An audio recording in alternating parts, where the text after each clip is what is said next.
The Marathon County Board of Supervisors to order, please. We will start with the Pledge of Allegiance. Following the Pledge of Allegiance will be a silent moment of reflection, so please remain standing. I pledge allegiance to the flag of the United States of America and to the republic for which it stands, one nation, under God, indivisible, with liberty and justice for all.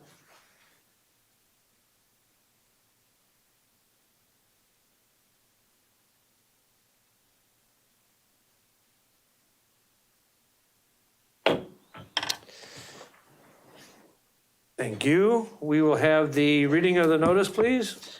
An educational meeting of the Marathon County Board of Supervisors will be held at the Marathon County Courthouse Assembly Room, 500 Forest Street, Wausau, at 6 p.m. on Thursday, January 22nd, and the agenda was signed and posted. Thank you. I would like to request everyone please silence your cell phones or put them on vibrate as to not be an interruption to the meeting, and I thank you for your indulgence. We'll move on to roll call, and I'd ask all the supervisors to sign in, please. Agenda was signed and posted.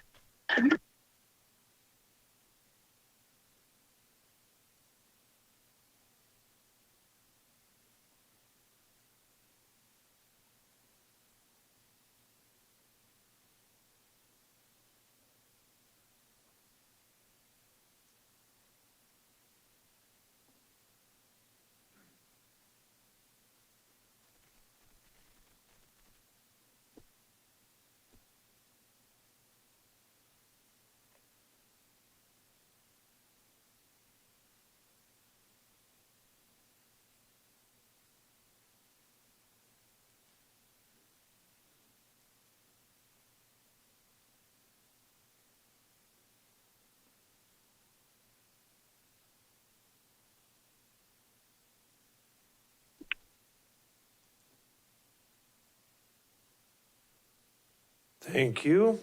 And I'd like to welcome all of the visitors that we have with us this evening, including, including the viewing audience.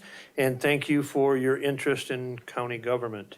And we'll move on to item number 7 on the agenda, and that's public comment. We've had 8 people sign up to address the board. And I would like to just recommend that anybody that makes public comment, if somebody else has made the comments the same and that you want to concur with those comments, by all means feel able to do so. And please make sure that all your comments are directed to the chair. First up we have, and each individual will be given 3 minutes, and there'll be a timer also on the screen, and I will also announce when you're at 30 seconds before your time is expired. And so we first have Bernie Wenzel is the first up, and he wants to address the board on item 9C4A. Thank you. Yeah, as you said, my name is Bernie Wenzel, here with my wife Jen and a small group of concerned citizens from the Rosellville, Marshfield, and Stratford area. Please don't look at our numbers back there and think that our numbers being small, that we don't really have a fight. Attending this meeting tonight is made difficult factors such as the bitter cold temperatures, the distance, work, family schedules, and simply fear of speaking out. In contrast to tonight's meeting, townships in Alliant Energy's path have had record turnout at all of our meetings in the past few years for this single reason, and the exact same fight we are here to discuss with our county board. None of us are paid. We don't have a salary to do this, as Alliant Energy, what we're opposing does. We don't have lawyers, strategists, marketing specialists, lobbyists, or unlimited money to fight this cause. We've held fundraisers, we've sold baked goods, silent auctions, and poured hours of unpaid time away from family, work, relaxation, just to fight this cause that we certainly feel very passionate about. Government officials are elected to serve in the interest of the people they represent, and it is obvious what the people of all these townships in rural Wisconsin. It seems like it's going all over the nation. What we need is our county representatives to represent us and stand with us as rural townships to remain in local control of our communities. Hopefully you guys have done some research, because nationwide green energy and data centers are being challenged by rural America all across the country. Hopefully we have researched enough why they are being challenged, and some of the reasons include public health, safety, and prosperity concerns. If we could all ask ourselves, one, do we need this type of energy in wind and solar and battery storage centers in our area? Number two, where does the green energy or electricity that is generated, where does it go, and who benefits the most from it? Number three, will our energy bills 30 seconds. decrease? Number four, do I want a turbine? Do any of us want a turbine anywhere near our property? And is it efficient use of taxpayer-funded dollars? Your wall back there, to be the healthiest, safest, and most prosperous county in Wisconsin, is what I just basically touched on. And hopefully that the rest of our group can bring up other important concerns that we have. Thank you very much. Thank you. Next, we have Christine Seehafer, excuse me. You will have 3 minutes.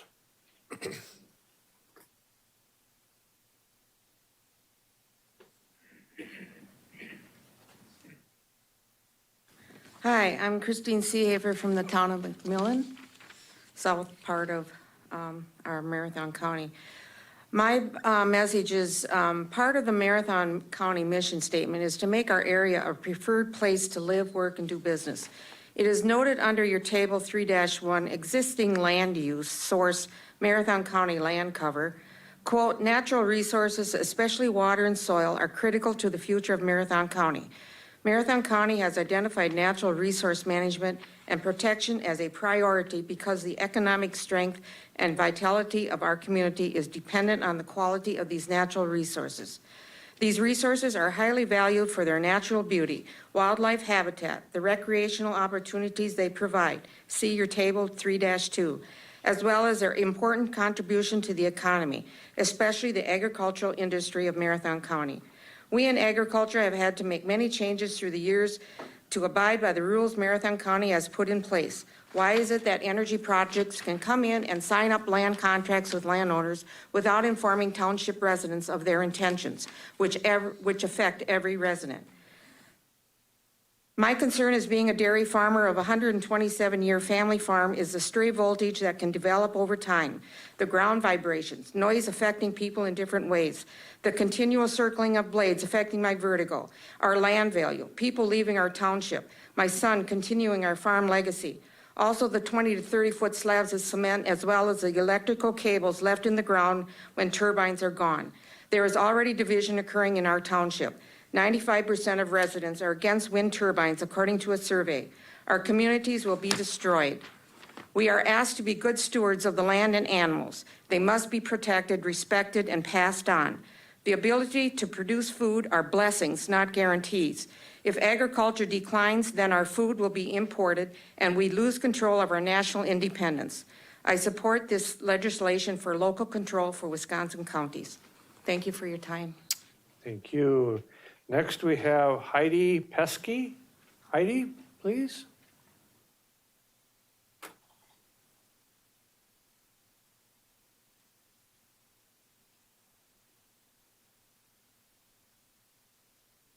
Good evening. I'm Heidi Pesky from the town of McMillan. I support many of my residents that I've been around in the past few months, hundreds of them, visiting them, getting their input, and every single one of them, minus one. One did say, I guess I am pretty much okay with it. Every one of those people was against these wind turbines that are coming into our community. They sneak in, they get signed up, and then people find out after the fact. What I'd like to say is you're not alone as far as these communities. I saw today that the St. Croix County, he's saying the same thing about Xcel Energy, a monopoly energy, which means residents don't get to choose their provider, and that makes accountability even more important. That's another reason why he opposed the Xcel Energy when a forced monopoly utility proposes a large permanent project in our community. Decisions affecting our land, roads, quality of life must be made locally, which with real input from the people who live there. Some of the few things, which I'm sure you've already known, property values. There's studies done. The one, Lion Industries that was done in Fond du Lac County, that was done there, it affected them up to 19 to 40%. That's from the appraisal group one that they did. They hired someone to do the studies down there, Dodge and Fond du Lac counties in Wisconsin. And you can see these for up to 8 miles. I have a picture back there that I did not bring up. It looks very much like Rib Mountain. Exactly like it. And we can't have that coming into our communities. It could be Rib Mountain someday because it's not just Lion Energy coming in. There's Stonemark coming in, which is going to be around this area going down 29 possibly if they get through. We can't have them coming in affecting our tourism. Look at all the people that come into Rib Mountain and want to see the fall colors. Are they going to want to see turbines all around there? It affects our communities in so many ways. Health and safety is a huge risk to all of ours that we don't want to take that responsibility. So I urge you, please consider, do your research, speak up for us. We are a community that really loves our land, our people, our fellow communities are hurting because we're disgruntled about what's happening to us and we don't have any local control or say in any of it. And we should, this is America, we should have rights. And I urge you to speak up for us. Thank you. Thank you. Next, we have Dave Swenson.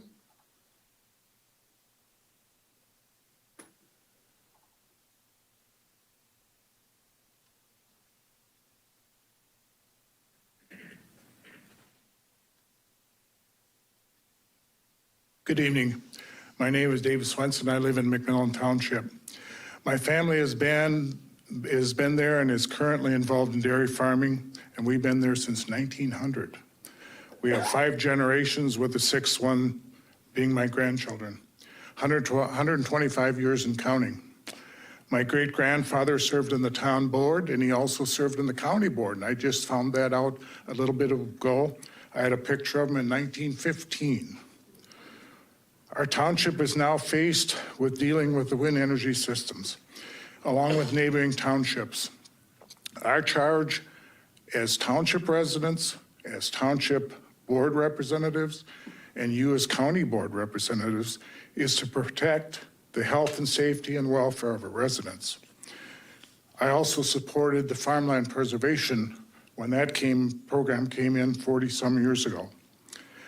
I fully support and strongly recommend to the Marathon County Board that the ERC recommendation for local control of wind energy systems be adopted. Wind energy systems are highly subsidized by the federal government. We don't need them, we don't want them, as was alluded to before. There's impacts on our local town roads. It takes 700 cubic yards of concrete for a base plus the rebar plus the structure. They have to be connected, so we're facing overhead lines, underground lines in the town right-of-ways or across adjacent properties. Hazardous materials are used at the construction site and the operations afterwards. There's conflict with agricultural use, rural estates, and rural residential property. All of our townships serve as bedroom communities for the city of Marshfield, which include Marshfield Clinic, Sanford Health, Automated Products, Custom Fab, and Marshfield Door, to name a few. We're also faced with the noise from operating turbines once they're constructed. How many of you know what shadow flicker is? There's also interference in commercial and personal communication system. 30 seconds. Signal interference and other impacts. There's also wildlife impacts.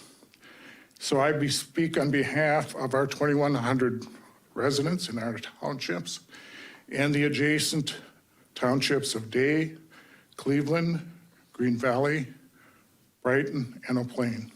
And I implore you to, as a board, to give serious consideration to that subject. Thank you. Thank you. Next, we have Becky Tykrow.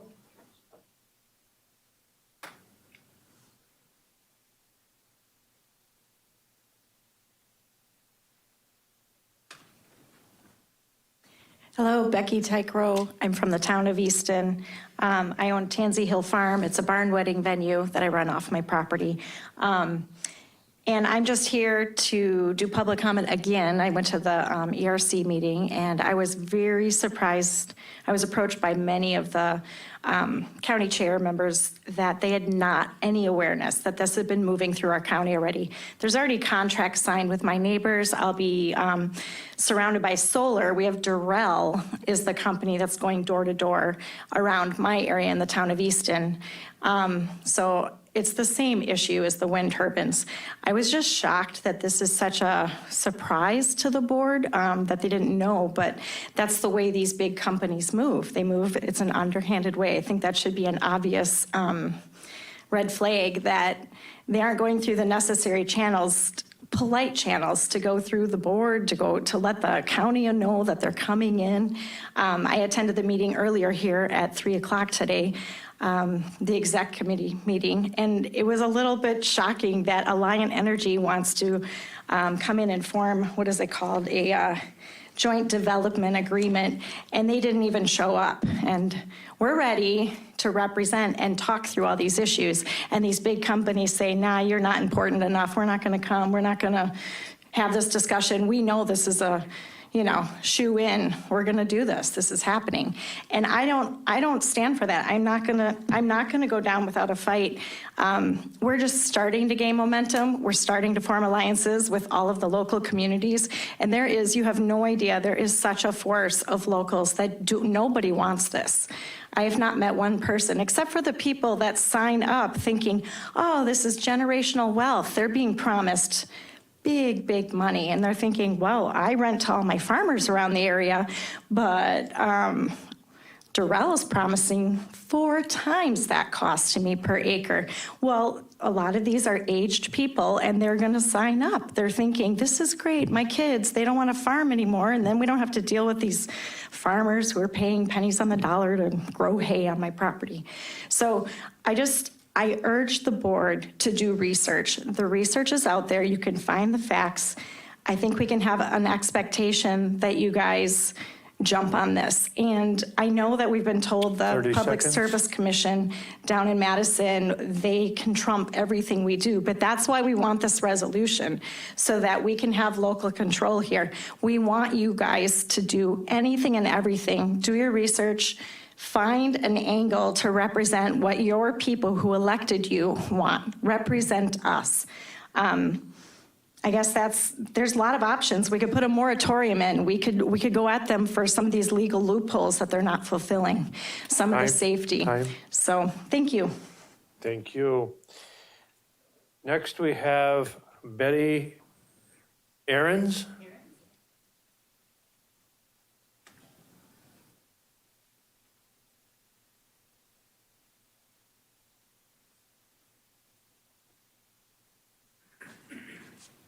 Hi, my name is Betty Ahrens. I live out in the town of Easton. We moved back here about 25 years ago from Minnesota. My husband grew up in the Twin Cities, always wanted to have a little bit of land, and so bought some land in the town of Easton, which was zoned farmland, and we hope to keep it that way. It sounds like, if this goes through, would have a massive amount of solar panels right next to our property, completely adjacent. And I've been reading and hearing about what they do in order to install those solar panels. First, they strip off all the topsoil, rendering this useless farmland. And then in order to maintain all of this infrastructure, which is underground, some of which remains after they take them away, they have to continually spray herbicides to keep the growth of weeds down. We live on a wetland. We live where the water comes right from that land through our property. We've already had 3 years of ginseng there. It's a ginseng farmer that owns that land, and he's looking to change it over to solar and make some money. Already we've been getting pesticides in our groundwater. at night, almost every evening before we go to bed, wanting to get fresh air. And we've had some wet years, so they've had to spray a lot with the fungicides. I can't even keep the window open. It causes like an asthmatic attack. We've already had that. It was like, yay, the ginseng's going to be done. Now they're talking solar panels and indefinite herbicides, pesticides, whatever they're going to put in the ground into our water, which would probably be grounds for a lawsuit, but we are small compared to Durrell. We were hoping, she talked about home values. I have heard as much as 70% decrease in home values. We had hoped this would be like an investment we could give to our kids afterwards if we sell our property, but it doesn't look like that might be the case. But I'm hoping, if it goes down 70%, so will our property taxes in line with that value. So I doubt that will happen. Also, the battery storage units that come along after they put up the infrastructure. I was reading about a wind farm where later, after they signed, they came with these 96 lithium battery storage units, each one the size of a huge storage container. 30 seconds. Okay. And my son is a volunteer firefighter in Easton, and they don't have the equipment to deal with the fires that could break out in these things. They're nearly impossible to put out. Days and days, dangerous. The kind of equipment, the money that you would have to cost to try to spend to get that fire out, it would be more than our township needs. And just the property values as well. I'm inspired. Yeah, all right. Thank you so much. Thank you. Next, we have Dean Beck, please.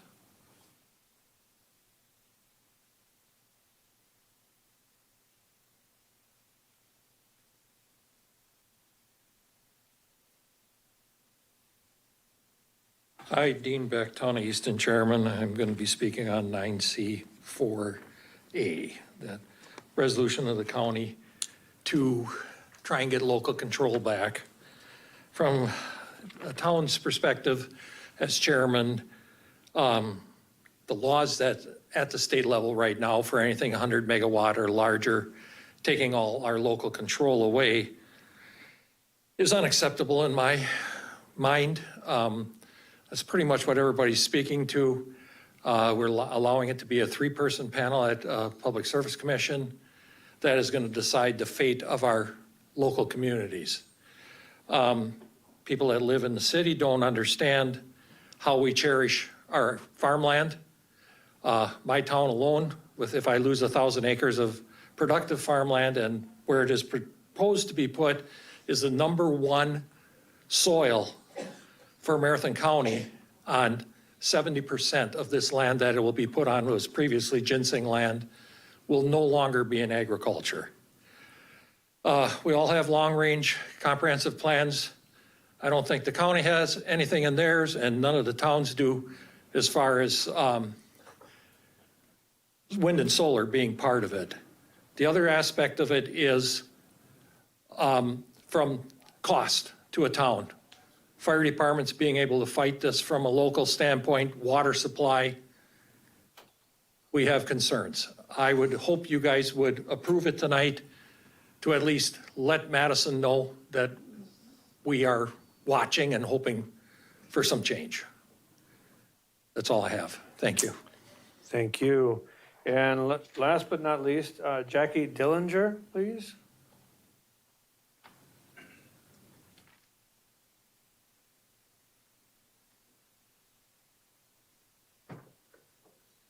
Hi, Jackie Dillinger, Town of Day. I am speaking on behalf of Trin Spindler, Town of Day Supervisor, Marathon County Farm Bureau Board Member, and Farmland First Leadership Team.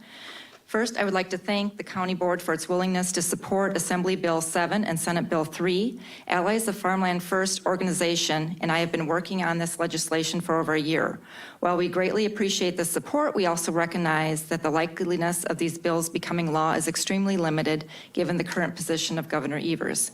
Therefore, I am writing to urge the County Board to move forward with timely, well-researched, and clearly written local regulations, as the vast majority of Marathon County residents are requesting.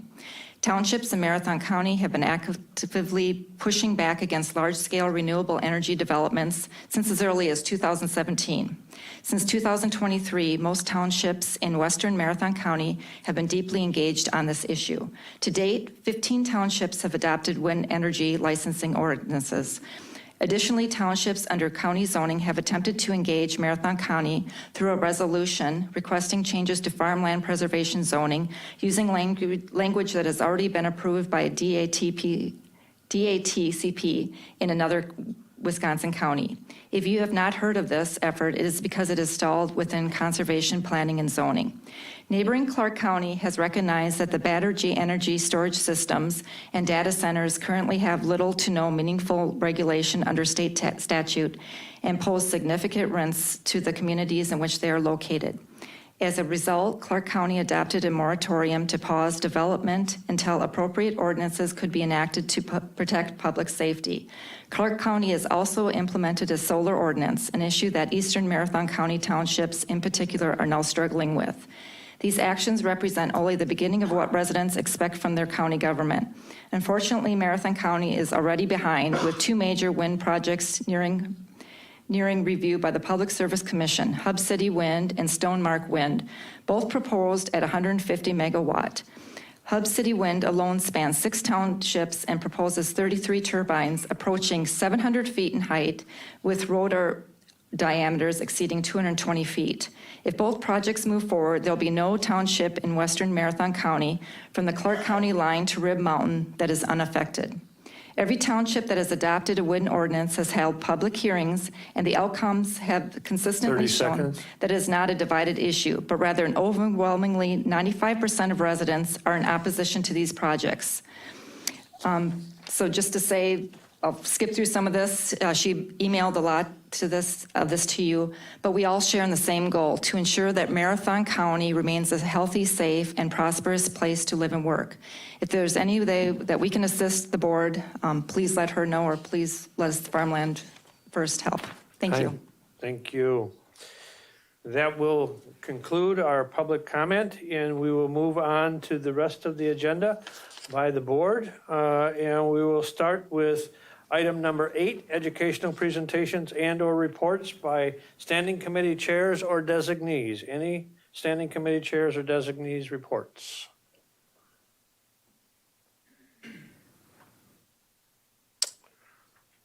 All right, we will move on to item 8B, an update from the data officer and administrator on the public-facing dashboard efforts. Administrator Leonard, please. Thank you, Mr. Chair, and Data Officer Michael Schultz will be on our way up. I don't know, can we switch it to the podium? Thank you very much. So I'll start. I know you have a busy agenda, so we'll keep it brief. But as is referenced in my update to the work plan, which was at executive, and we'll make sure it's circulated to the full board shortly. In late 2023, Michael joined our team as our first data officer. She's been hard at work at a number of projects that are again referenced in the work plan.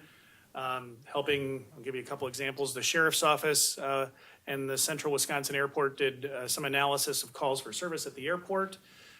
She assisted the Health Department look into some workload analysis, District Attorney's Office, numerous departments, including a complete, one of the big projects was a complete rebuild of our justice system case management tool. But in addition to that, and really expanding the way that our budget incorporates data to aid the board in consideration of its annual budget. The entire purpose, one of the key purposes, I should say, of our data initiative from the beginning was to accomplish 2 complementary goals. We wanted to have program assessment, that is, data being critical to help us understand how we're doing and where our opportunities are to improve. And then second, data as a tool to help us communicate. Both with policymakers, the board, and with our community. It helps us tell the story of the services that we deliver on behalf of the board and on behalf of the community. So today, we'll be unveiling a tool that I really think helps us make very significant progress with respect to both of those goals, and that is our open data portal. So if you go to our website, or if you Google or search, I should say, regardless of whether you're Google agnostic or not. You search for Marathon County Pulse. What you'll be taken to, or if you go to our homepage and go to About Us and click on Open Data Portal, is this page. And it's built on our Marathon County Pulse platform, which is a platform that the health department has used for a number of years with community partners to bring certain data points forward to the community. Why I highlight that is Michael's efforts to make the Pulse platform work saved the county a great deal of money. These other data tools to display data are quite expensive, but suffice to say, Michael's going to walk you through this data portal, but again, the idea behind it is to bring forward key performance indicators, approximately 70 of them, across a number of our programs and services that we offer in the county, across a number of departments to really help those two ideas, program assessment, but also communication. They're organized, as you'll see, it's referenced on the homepage here, for the Open Data Portal to answer three key questions. One, how much of something do we do? Two, how well do we do it? And three, third, is the idea of impact, and that is anyone better off? So this unveiling is a big step, and I want to, I'm very happy with the progress that Michael's made really in the last about 6 months on this, because to this point, it's been identifying what our KPIs are going to be, those key performance indicators, but a lot of work over the last 6 months is to get this tool ready, working with the Pulse platform. But I want to put things in context. From my perspective, I don't think there's another county in the state of Wisconsin that has as robust a tool for a county government perspective to display data. So that is huge. And also I want to put it in context. We're not done, as I'll talk about later. This is a very incremental project. What you're going to see today is the first unveiling. It's about 70 key performance indicators. We have a long way to go. We want to continue to expand it. My vision, as I've shared with the board before, has been to mirror what Montgomery County, Maryland has. And Montgomery County is all the suburbs around DC, and to put things in perspective, our budget is about $200 million. Theirs is $7.5 billion. They've been on their data journey for 20 years. So we're not where we want to end up yet, but we're making a lot of progress. So with that, I'm going to turn it over to Michael, and she's going to show you kind of how to navigate this tool. And in a couple of respects, I think, and I'll highlight them as Michael's going through, our tool is better than Montgomery County, and you'll see how that is. But if you don't know what a program is or a service that we offer in Marathon County, you can click, as Michael will show you when we navigate through, and it'll tell you, hey, what is this program? Why does it matter? That's a function that Montgomery County doesn't have. So we're really proud of the effort to this point and the progress. And with that, I'll turn it over to Michael. Thank you. Hi there. Thank you so much for having me. My name is Michael Schultz. As Administrator Leonard said, I'm the data officer, and one of my many projects has been this open data portal, and it's been my privilege to execute this for the county. And I would be remiss if I didn't thank the administrator and also Aaron Ruff from the health department, who made this available to us and worked with me to help save the county money, but also do what works for what our needs are. So to walk you through a little bit more of this, there's a couple of different ways you can get to this portal. Now, I know that we talked a little bit about how long a project like this takes, and it takes many years. But one of the things we're really proud of is the fact that we were able to get this going after all of our work with the by the numbers that you might have seen in the 2026 budget. And what you saw in the budget, we have added to and put this now on the open data portal. So a couple of different ways you can get to this. We're going to be adding as we go, but you can go to marathoncounty.gov/open data. You can go to marathoncountypulse.org, and it's going to be on the homepage. So I'll just do that real quick. So here's open data, and this will take you straight to the portal. Now, if you go to the Marathon County Pulse homepage, there we go. So that goes straight there, but also the other way you can get to it is, whoops, I can type, I promise. There we go. just marathoncountypulse.org, and then right on the homepage, we've got a nice little button that you can easily access it. You see the featured report, and then check out our new open data portal. You can click on that, and it's gonna take you to the exact same place. So plenty of ways you can get to it. It's also mobile friendly. And really, what is this? I know we've talked about it, but just as a friendly reminder, it's the open data portal is special because it's a way that we can share information and leverage some of the operational data in order to improve our programs and services and make that available to the public. So it's designed to increase transparency, build trust, and inform decision-making processes. And this is based on that KPI, or Key Performance Indicator Data Project. Again, that's the one that's gonna take us many years, but we're adding as we go. So this is gonna help us build an organizational culture that prioritizes responsible data stewardship and transparency. The project supports the tracking and reporting of department-specific performance measures for various programs and services, and publishing these metrics in a clear, accessible format, public dashboards, downloadable data sets, and trend analysis. And why does this matter? Well, transparency drives accountability. Citizens will have a greater context of the work performed by their Marathon County government, and departments will have data-driven insights to improve services. This isn't just about numbers, it's about promoting a culture of openness and continuous improvement. The benefits are a better understanding of the work that's being done, its quality and its impact, and that leads to a more informed public that can provide greater feedback on how services can be improved. Over time, this fosters trust in local government. Now, this was phase one. Phase two is going to add things quarterly, new key performance indicators, and then update everything that we already have on the website annually. So you'll see more and more that's going to be added over time. Now, we've broken the departments into what we're calling grouped systems. So you can see all of the different departments that are listed under these 5 systems. And for example, if you click on this Human Services button, it's going to take you to this page for this grouped system. And here we have the ADRC. You're going to learn a little bit more about our department. If you'd like to click on this, it'll take you to the department page on the Marathon County website. And here we have our data.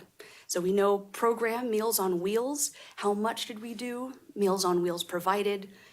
We've got the individual customers. You can explore this for yourself. I encourage you.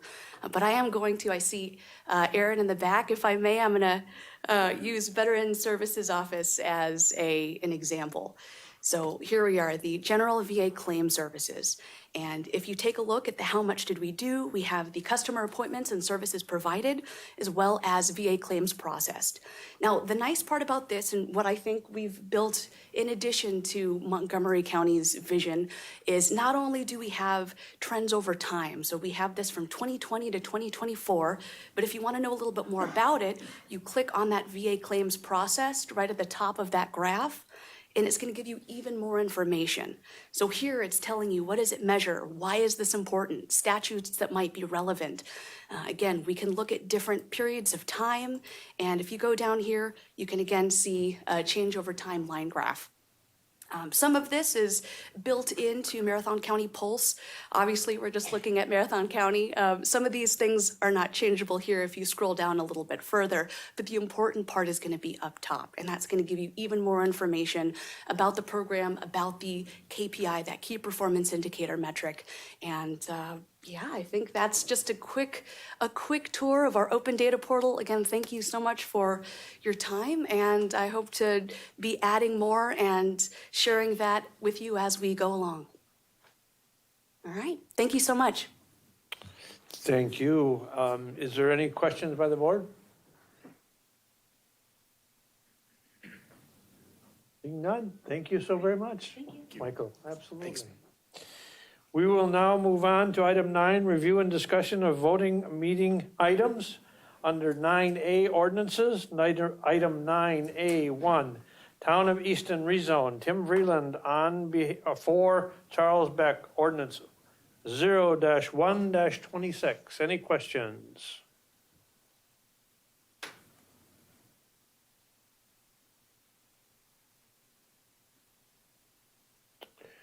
Okay, we'll move on to item number 2, item 9A2 from the Town of Holton rezone. Scott and Patricia Rudin for Jessica Lindberg, Crystal Tavir, Ashley Tillman, and co-trustees of the Rudin Family Legacy Trust. Ordinance 2-26. Any questions?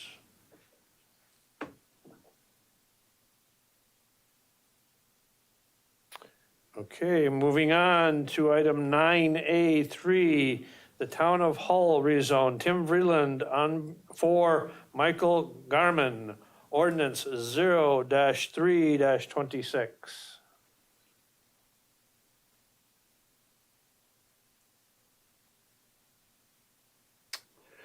All right, moving on to item 9A4, to repeal and recreate Chapter 17 of the General Code of Ordinances for Marathon County, the comprehensive revision of the zoning ordinance 0-4-26. Any questions?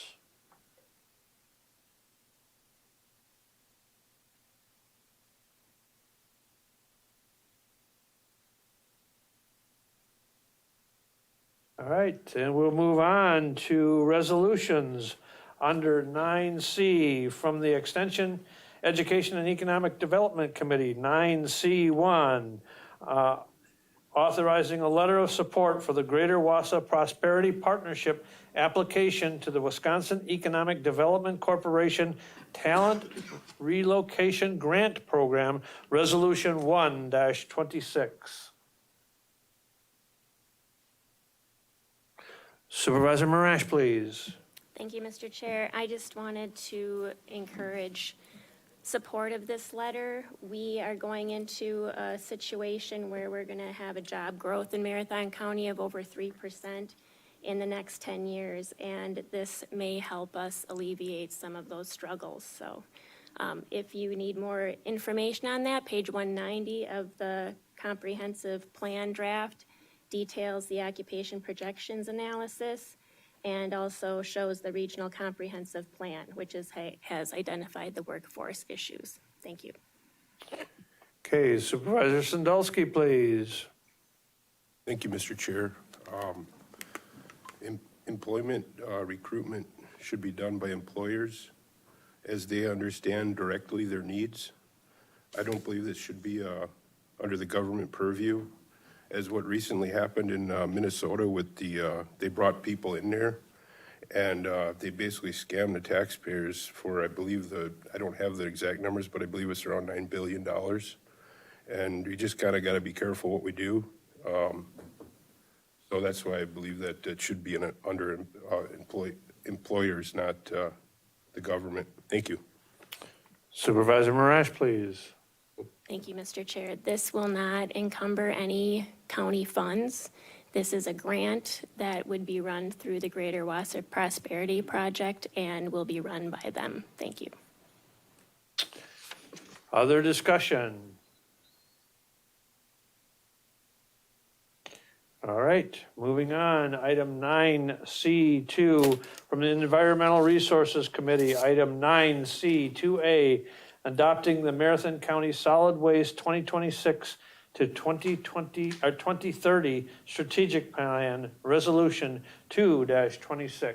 Any questions?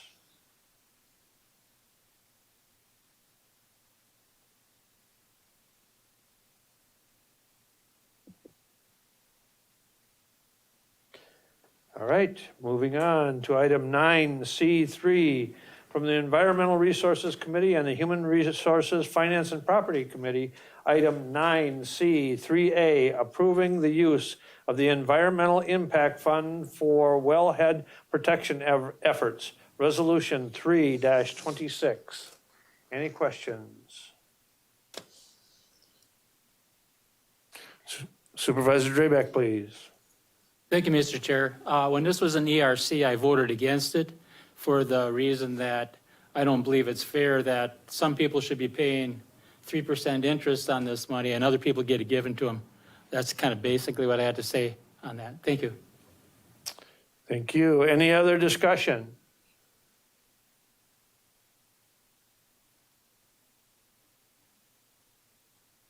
Okay. Moving on to item 9C4, Environmental Resources Committee and Infrastructure Committee. Item 9C4A, a resolution requesting Wisconsin Counties Association lobby the state legislature and governor on legislation for local control for Wisconsin counties. Resolution 4-26. Any discussion? Supervisor Sandalski, please. Thank you, Mr. Chair. I appreciate all the public comment, and I will be supporting this, as we all should be as supervisors, because if this was in your backyard, even for the city people, if you had wind turbines that, according to PSC 128.13, they can be installed up to 1,250 feet from a house. So, I mean, if you had this issue in your land, you'd be in favor of this too. The local towns and residents should have a say in this. Thank you very much. Supervisor Lemmer, please. Thank you, Mr. Chair. I think I share a different point of view on this, and I brought some of these issues up at the ERC meeting. I just want to point them out in case anybody didn't catch that. The issue for me with this resolution is it's really an anti-wind and solar wrapped in a home rule blanket that makes it tricky for us to vote no on. And what is really happening here is this isn't giving the county any authority. It gives the towns, the villages, and the municipalities the authority, and it takes ours away. So I think this should be something we don't take up at all. I think it should be taken up by each town, village, and municipality. If they want the authority to lobby, they should do it. My concern is we've got to look at both sides of the equation. And if a project like this comes into our area, we are eligible for utility aid payments. And I did some little investigating. I'm pretty confident the county will receive, if this goes forward, about maybe $425,000 of utility aid payments. Each township that has a turbine in it will also receive some of that money, and it's outside of the levy. So the 4 years that I've been on this board, we have cut taxes, and this year we've defunded 15 positions. If we were to get this utility aid payment, maybe that could be used in that respect. We had to scramble to find, I don't remember, $280,000 for a culvert. This could pay for that without us having to bond or go to some other source for the money. So to me, the easiest thing is, this isn't our issue, this isn't our jurisdiction right now. It would take away our ability to receive these payments if we were to lobby. Why would we want that to happen? So I don't understand why this is a county issue at this point. Supervisor Crivelli, please. Thank you, Mr. Chair. As a representative of a rural district and the town of Marathon City, the residents that I've spoken to are against solar projects and wind projects due to the health effects and the farmland that it will reduce to produce food. One of the constituents in my district, if you remember a few years ago, testified at the board and gave public comment about a small wind turbine right next to his property on an adjacent property that affects his health in a fairly brand new house that his wife and him built, and then the wind turbine was put up.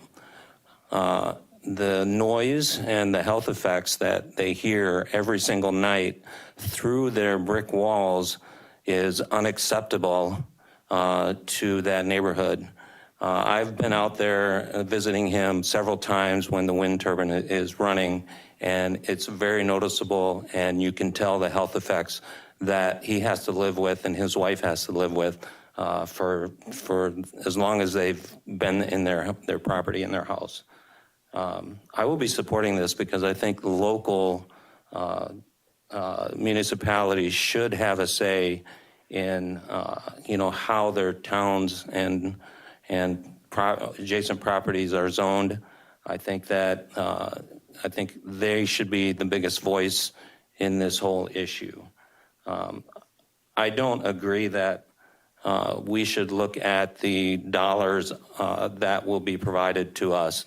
I think it's more, I think there's more of a health effect than looking at the dollar amounts. So I will be supporting this resolution. Thank you. Supervisor Robinson, please.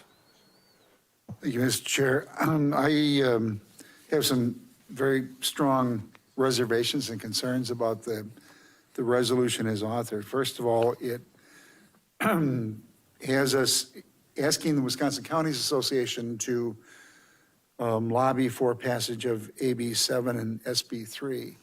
Those bills were introduced a year plus ago in the legislature, and while legislators may talk about how they're supporting this, not one of them has had a hearing. Doesn't show much support on the part of the legislature. 20 organizations have registered in opposition for it. No, the Wisconsin Towns Associations is silent. The League of Municipalities is silent. I think the bills are dead on arrival. The leadership in both houses has not sought to move it along. And we're asking the Wisconsin Counties Association to lobby for a bill that gives towns, villages, and cities the ability to regulate these, but there's no role for the county. That doesn't make sense to me. If we're serious about this, I would suggest we send this back to the committee, ask them to develop a more comprehensive approach. Having been in the legislature years ago, I understand the need for a competent, coherent energy policy, but I also understand the value of local control. So there's got to be a way that we can balance those items out. And what authority can we give to local units of government relative to the siting location and providing input into it within the context of the state laws? I think that there are opportunities. If it were earlier, I would be pushing for asking the legislature to create a legislative council study committee on this issue to develop recommendations on how they can balance that need for that energy grid along with the need for local control. But I think those committees may have been set already. But we need to somehow bring together the utilities, the property owners, local government, and others to work on a comprehensive solution to this. And this bill, unfortunately, doesn't do that. Supervisor Sandalski, please. Thank you, Mr. Chair. Well, the county could do something about this as far as putting a health and safety ordinance in place. Then these towns wouldn't be fighting on their own. So if we did that like Clark County did, we wouldn't be in the situation we're in. It's that simple. And the $425,000, that ain't gonna cover 2 miles of road that are damaged. So that's a drop in the bucket there. Thank you. Supervisor Jensen, please. Thank you, Chair. So I agree the towns should have a say, and we representatives should be supporting this. Our rights start with the people and start local, not with the state. I personally do not like looking out into the fields even when I'm driving down 29 like I did today, and you just see a sea of shining glass out on these fields that used to grow productive crops. Or even when I travel further out in neighboring states and see all these wind turbines on the horizon. I don't think that's what our residents want, certainly not with the public comment tonight. I don't think that, I think we should be supporting this is what I'm getting at, so thank you. Supervisor Ritter, please. Thank you, Chair Gibbs. I also agree, we can't be looking at potential money coming to the county for this. That's kind of how we got in this mess to begin with. These companies come, they dangle money in front of you, and people, people buy it. I heard a lot of comment today asking for county support in this. I will agree with Supervisor Robinson. The way these are written, there's really, we're not at the table. We don't have a seat at the table. This is for, they're written for the municipalities and cities and the towns. That leaves the county out of it. I do believe that if we can bring these back to committee, we can come up with a way to get the county at the table. Get the county at the table with the municipalities, towns, and cities, and that way the county will have more leverage to support the municipalities, towns, and cities. I don't think pushing it back to the committees would be kicking the can down the road. I think if we do this the correct way, it'll have more of a backbone to it, and I think it'll move things along further. Because to Supervisor Robinson's point, they've been sitting at the state stagnant for a very long time. And I know there's a way that we can get this to move along and get this to happen a little quicker. So I would support Supervisor Robinson's suggestion to bring this back to committee. Supervisor Opal, please. Yes, I agree that the bill is probably a little weak and stuff. And sending it back to another committee is only going to wrap it up in more committees. There's probably a better way of doing it, but I think we have to press the start button at some time. So I support the resolution. Supervisor Hoppe, please. Short and sweet. I think anytime we start putting a dollar sign ahead of the well-being of our constituents, it's a fail. It's just a fail. We can't do that. We can never put money ahead of the health and well-being of our citizens. Thank you. Any further discussion? Any further discussion? All right, seeing none, we'll proceed with the Health and Human Services Committee.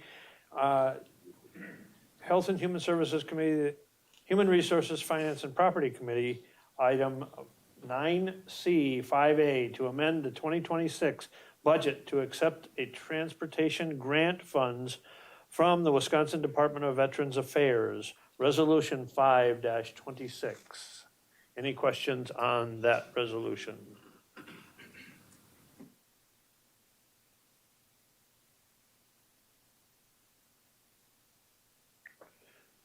All right, next from the Human Resources, Finance, and Property Committee and the Extension, Education, Economic Development Committee, authorizing the release of a request for proposals for redevelopment of the UWSP Wausau campus property, Resolution 6-26. Any questions?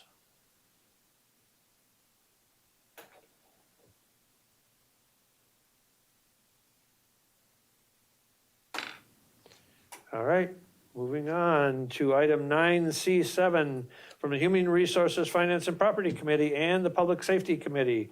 Item 9C7A, to amend the 2026 budget to accept the JAG Drug Task Force Grant, Resolution 7-26.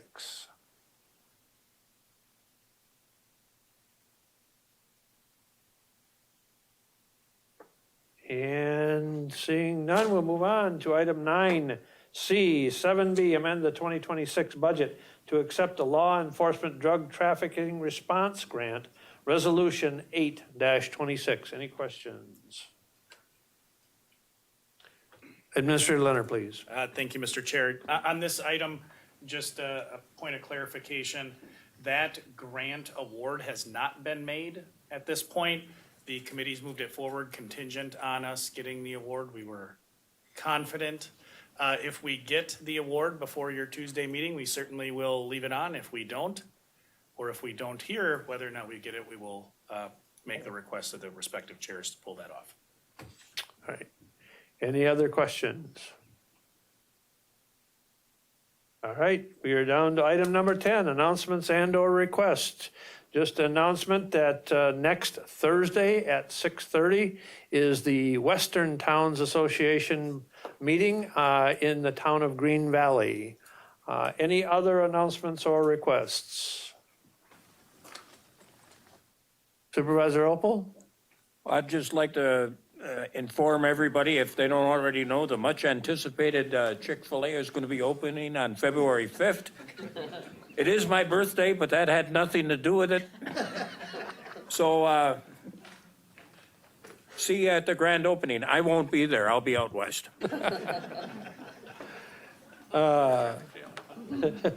Any other announcements and or requests? If not, we are down to item number 11. What is your pleasure? Motion by Supervisor Drabek, seconded by Supervisor Foote to adjourn. All those in favor of adjournment signify by saying aye.